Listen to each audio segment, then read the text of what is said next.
Minha amiga, meu amigo, o blog da cidadania está chegando ao 500 mil de inscritos. Falta muito pouco, apenas 3.000.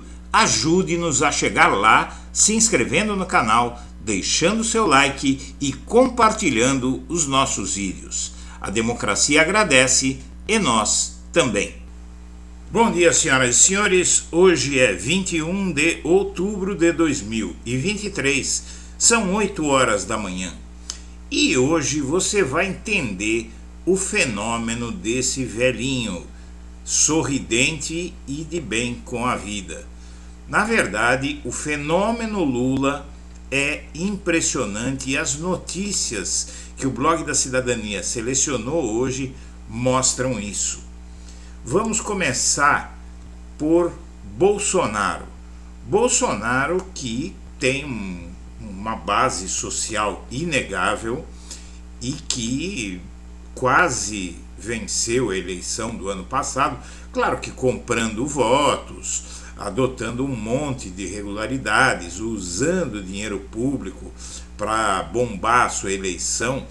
E Lula, mesmo assim, mesmo com todo esse aparato que Bolsonaro mobilizou o ano passado, um aparato de 5% do PIB, de quase 8 trilhões de reais do Brasil, foi empregado por Bolsonaro na eleição do ano passado, minha amiga e meu amigo. E o Lula conseguiu essa façanha de vencer uma eleição tão difícil com uma carga de antipetismo que beirou a violência, como se viu depois no 8 de janeiro. E agora, de janeiro para cá, o Lula vem desmontando o Bolsonaro e principalmente no Congresso. Veja o que é impressionante esta matéria. O governo Lula conta hoje com mais da metade dos votos das bancadas de 24 estados na Câmara dos Deputados. Somente 3 unidades federativas votam mais com a oposição. Matéria do UOL, um levantamento que foi feito e publicado agora na madrugada de hoje. A vantagem substancial destoa se for comparada com o resultado apertado das eleições, como eu acabei de falar para você. Veja bem, aqui esse mapa resume tudo. Só 2 estados continuam tendo um bolsonarismo forte. O Rio, o domicílio eleitoral de Bolsonaro, 62% dos deputados federais votam com Bolsonaro. No Mato Grosso, por causa do agronegócio, 71% votam com Bolsonaro. E em Santa Catarina, 67% votam com Bolsonaro. Nesses 3 estados, o apoio a Bolsonaro era muito maior. No resto do país, a maioria dos deputados federais lularam. Acredite se quiser. Os dados foram tirados de uma plataforma de Power BI, montada pela bancada da oposição. Os oposicionistas criaram essa plataforma, não é? Uma espécie de um site para compilar as traições bolsonaristas.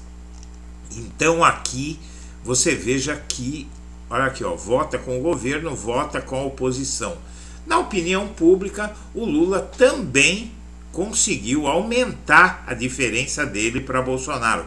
As pesquisas mostram isso. Ele não tem o mesmo apoio do passado, mas se a eleição fosse hoje, o Lula venceria essa eleição com uma vantagem maior. E aí é o seguinte, a população em geral ainda tem um efeito muito forte das igrejas evangélicas que sabem que sem Bolsonaro elas não vão ter mais o mesmo poder que tinham. Então estão em guerra contra Lula, a bancada da Igreja Universal, do Malafaia e outros picaretas da fé aí. Mas, na verdade, no Congresso, que sabe para onde o país está indo, que sabem que a economia vai bombar com Lula, que sabem que o padrão de vida da população está já melhorando. Muita gente ainda não sentiu, mas vai sentir, e o ano que vem a população vai sentir forte no bolso e na sua vida a melhora do país sob Lula. Os deputados, os congressistas, de forma geral, a classe política está aderindo ao Lula. Mas não é só. Outro grande farsante acaba de ser desmascarado diante do mundo. Joe Biden teve a coragem de vetar um acordo de cessar-fogo para permitir o corredor humanitário para socorrer a população de Israel, do Hamas, que não jogou bomba em ninguém, que não fez nada de errado, gente inocente que muitas vezes nem sabe direito o que é que está acontecendo, uma população que sofre, que Israel está esmagando de uma forma desumana. Israel perdeu a razão. Israel foi atacado, o país foi atacado, foi um ataque errado, covarde, matou gente inocente, sequestrou, mas quem fez isso foi um grupo guerrilheiro, não é? Um grupo guerrilheiro que não tirou do nada. Muitas vezes as pessoas podem pensar o seguinte: ah, mas o Hamas do nada foi lá e matou os israelenses. Não é isso, não é? Ninguém está aprovando o que fez o Hamas. Porém, essa história começou antes. Para o Hamas chegar ao ponto que chegou, coisas aconteceram antes, não é? Mas a questão não é essa. A questão é que o Biden, ele tinha uma viagem planejada para Israel, porque ele está em campanha eleitoral. E, na verdade, ele queria lacrar junto à população estadunidense, norte-americana, o eleitorado que é muito pró-Israel.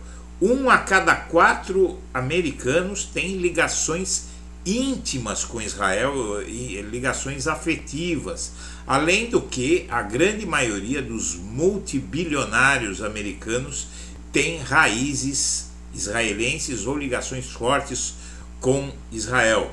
Então o Biden, sabendo disso, ele foi para lá, vetou um acordo que o Lula estava fazendo, que ia mitigar o sofrimento dos palestinos, para ele poder lacrar, e conseguiu um acordo meia boca. E agora o Brasil vai conseguir convocar um conclave para atender uma urgência humanitária na guerra Israel-Hamas. A posição vai ser apresentada neste sábado pelo chanceler Mauro Vieira durante reunião de cúpula na cidade do Cairo.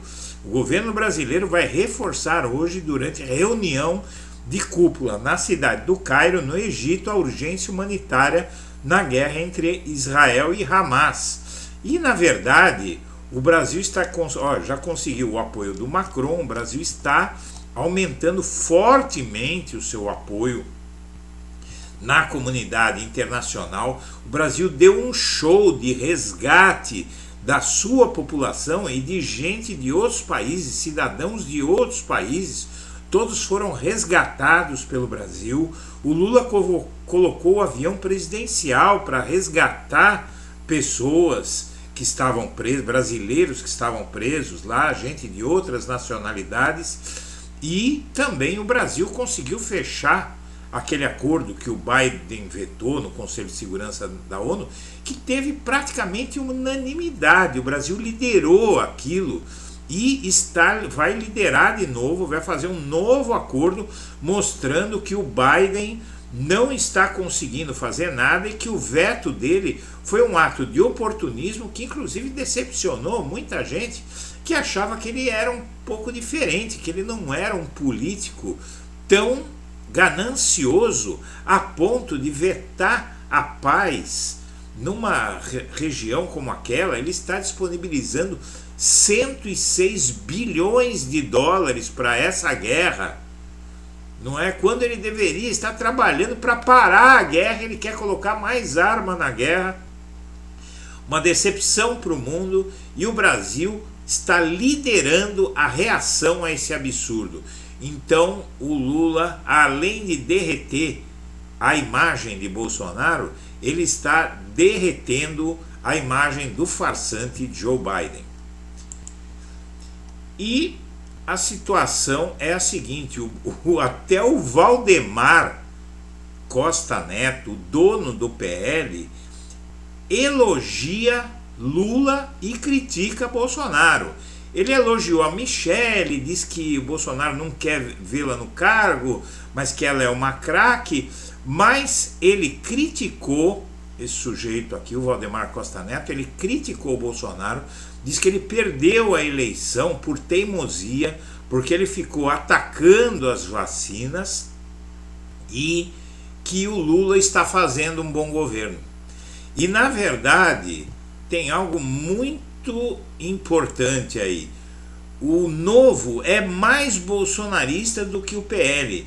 O partido de Bolsonaro já tem 20% que está apoiando o governo Lula. Dizendo, o partido tem 100 deputados, né?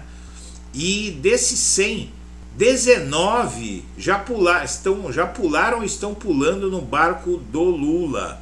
Então o Bolsonaro não tem a unanimidade nem no partido dele contra o Lula.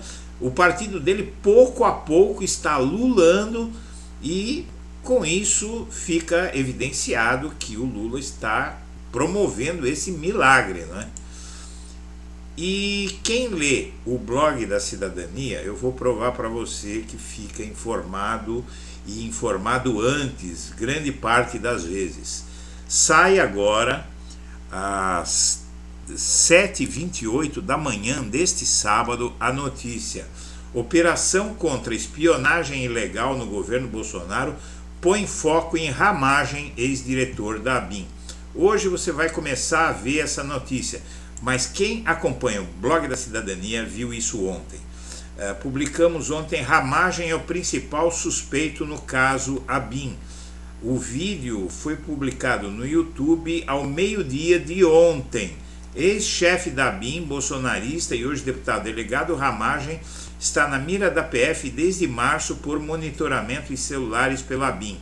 E essa notícia chega agora, está chegando agora com força ao noticiário, colocando o foco da investigação do escândalo da ABIN no ex-chefe da Polícia Federal, o Alexandre Ramagem, amigo da família Bolsonaro, e que, na verdade, esse Ramagem, ele ia ser indicado pelo Bolsonaro como ministro da Justiça.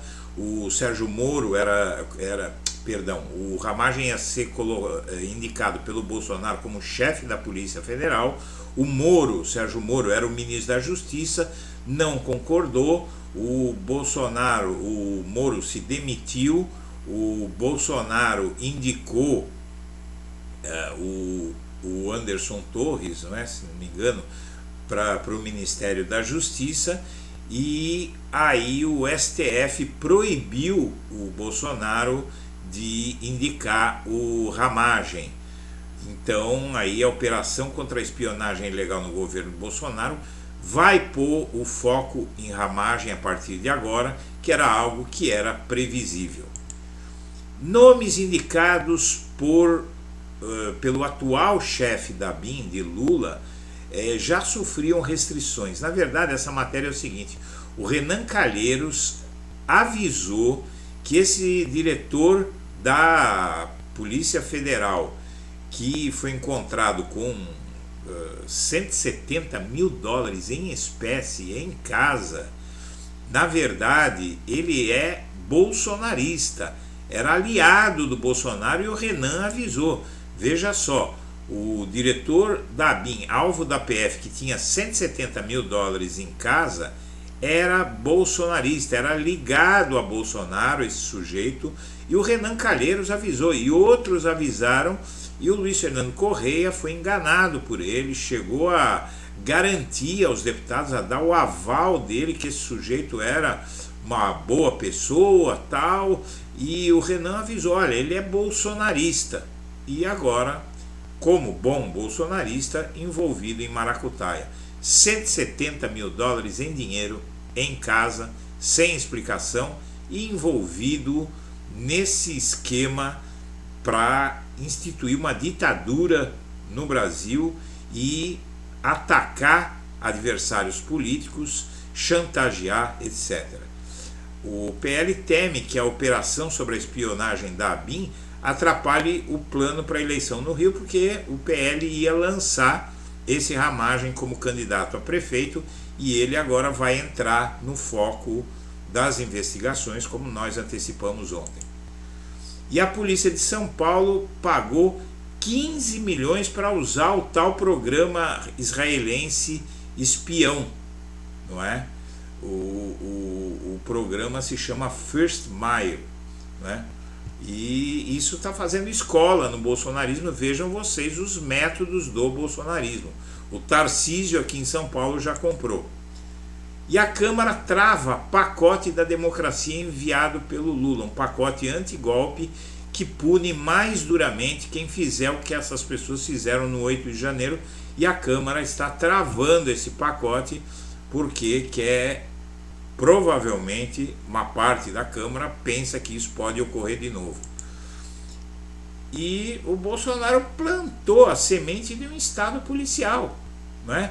Outro furo que nós demos ontem, pessoal, foi uma fala do Bolsonaro ontem, dizendo que ele tinha um sistema particular de investigação, né? O Blog da Cidadania publicou esse vídeo ontem à noite, às 18 horas, ainda está disponível aí, é o vídeo anterior a esse, e você vai ver o Bolsonaro confessando que ele criou esse programa de espionagem usado pela ABIN. E chegou o momento de pôr ponto final a esse derramamento de sangue, diz o chanceler brasileiro no Egito, e agora o Brasil inicia uma ofensiva para parar essa guerra. E quem duvida que o Lula vai conseguir fazer isso, minha amiga, meu amigo, não duvide do Lula, porque ele conseguiu uma façanha que me deixou perplexo. A reforma tributária é algo do qual eu ouço falar desde que eu era moço, desde que eu era solteiro, né? Que era um rapaz, eu ouço falar da reforma tributária. E o Lula foi o primeiro presidente a conseguir aprovar uma reforma tributária no Brasil, que é algo que eu nunca tinha visto ninguém conseguir. Não duvidem do Lula. Senhoras e senhores, eu agradeço a atenção e estaremos de volta a qualquer momento em edição extraordinária.